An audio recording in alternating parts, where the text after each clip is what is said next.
Bonjour Catherine Ney. Bonjour Dimitri, bonjour à tous. Coucou, je suis là pour votre carte blanche ce matin. Évidemment, vous nous parlez des élections législatives. Nous sommes à 2 jours du second tour. L'enjeu, le président aura-t-il une majorité pour gouverner? Suspense.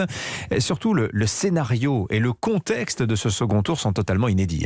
Oui, d'abord, c'est la première fois qu'à l'issue d'un quinquennat, un président est réélu et avec 58% des voix, sans avoir fait campagne. Bon, souvenez-vous, Nicolas Sarkozy avait échoué, François Hollande n'avait même pas pu se représenter. Mais c'est la première fois aussi qu'avec un tel score, une majorité ne lui est pas acquise. Et pourtant, c'est la raison pour laquelle le quinquennat avait été institué. Et Emmanuel Macron aura attendu la fin de la campagne législative, il y a 2 jours, pour demander aux Français, sur le tarmac d'Orly, une majorité solide, pointant un choix crucial. Bon, Valéry Giscard d'Estaing, 78, lui aussi avait fait le discours du bon choix, mais c'était 3 mois avant les législatives. Il avait préparé l'opinion quand la gauche menaçait de l'emporter. Et cette fois-ci, notons que le président n'a pas donné de consigne de vote pour mobiliser les abstentionnistes, qui sont tout de même 52,49%, rappelons-le. C'est du jamais vu, ça, si, c'est une première. Oui, et le flou des consignes données par la Première ministre sur le choix entre certains candidats, NUPES, le Rassemblement national, ont donné le sentiment d'une Macronie sans ligne directrice ni proposition forte, avec pour seul programme la photo du président sur les affiches des candidats. Alors le président de l'Assemblée nationale, Richard Ferrand, qui était en vision de sa circonscription bretonne, a conseillé de ne pas faire campagne sous l'exomile alors que les autres sont sous LSD. Bon, un bon mot, mais enfin, qui visait en premier lieu, il faut lire Madame Borne.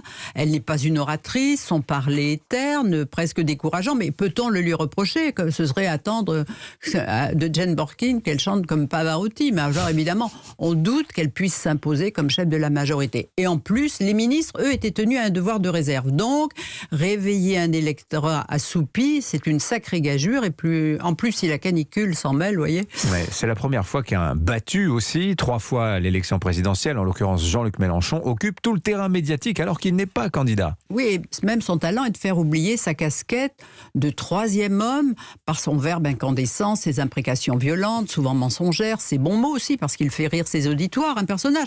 Alors lui se voit Premier ministre la semaine prochaine, faisant son gouvernement, alors qu'il ne sera pas député et qu'il a tout de même peu de chances que la NUPES ait plus d'élus que le camp présidentiel. Alors il n'empêche, c'est lui, Jean-Luc Mélenchon, qui a animé la campagne législative avec sa nouvelle Union populaire. On a l'impression qu'il était même seul en scène. Oui, on a vu que lui, depuis dimanche, son propos n'est pas de crédibiliser son coûteux projet de rupture avec la retraite à 60 ans, le SMIC dès mardi prochain 1500 €, les vannes ouvertes à l'immigration, la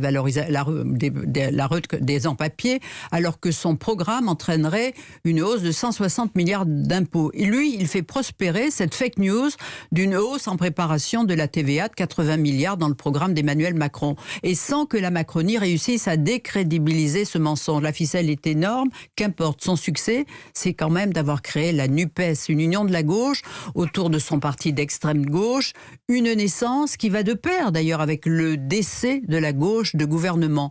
Mais le succès le plus inouï, c'est que parmi la demi-douzaine de députés élus au premier tour seulement, il y a 4 députés de la France insoumise, dont Daniel Obono, élu à Paris avec 58% des voix, et ça, aucun sondeur ne l'avait prévu. Enfin, encore une première, le vrai gagnant en progression de voix et d'implantation sur le territoire, on l'a dit cette semaine sur Europe 1, c'est le Rassemblement national.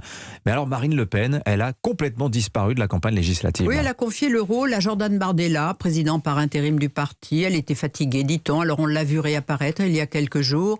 Donnez-moi 100 à 150 députés, a-t-elle dit depuis son fief de Hénin-Bauban. Elle aura sûrement un groupe. Combien de députés? 30, 40, 50? Elle le présidera et ensuite passera le relais au jeune homme.